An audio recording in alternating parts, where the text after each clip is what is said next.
conversations in the past, you're a very methodical person. So I'm sure this was thought out in the process, and kind of walk through kind of what your mindset was when you started building and innovating the brand before you even went to market, and then what was your go-to-market approach?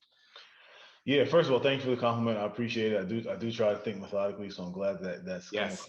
across in some of our conversations. You know, we launched the business initially online, so the first 6 months of the business we were just on Amazon, and the whole idea there was just we wanted to find a quick way to go to market with a ton of flexibility, right? So the cool thing about Amazon, you know, particularly if you're on like the seller platform, is that you control your pricing, you control your configurations, you control when you're in stock, out of stock, and so as a totally new brand, that was just a great place for us to start because we had that flexibility to figure things out.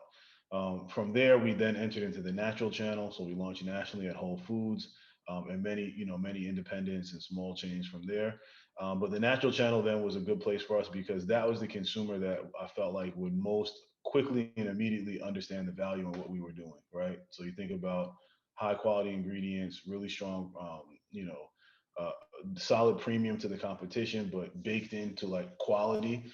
I felt like you'd find people in the natural channel who were willing to pay for it and kind of understood the journey. And then, you know, from there, I would say we've taken strategic bets in basically every other channel, right? So conventional grocery launched in Publix. Florida has been a great market for us in terms of just overall velocity of our beans. And so that's made sense.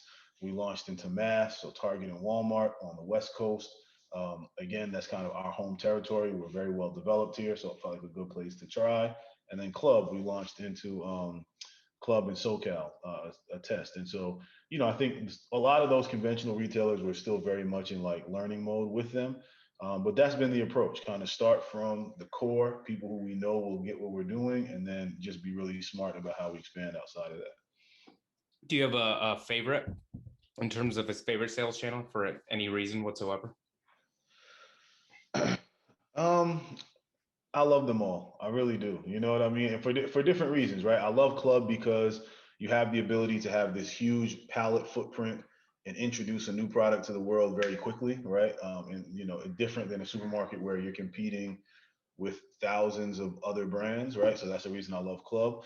But at the same time, I love the natural channel because the consumers there are really in a discovery mindset, right? They walk through the aisle. And again, this is more pre-COVID than maybe post-COVID, but it's also a really cool environment for people to find new brands, to discover things that they otherwise wouldn't. And then e-commerce, of course, is great because we get to create this one-on-one relationship with our customers, right? And we launched a true D2C channel probably later than many brands. We just launched this year, or rather late 2020. But that channel is quickly becoming one of my favorites as well because we just get such good data in terms of like being able to email folks and introduce new things. So there's a long answer to your question, but there's reasons to love all the different channels we sell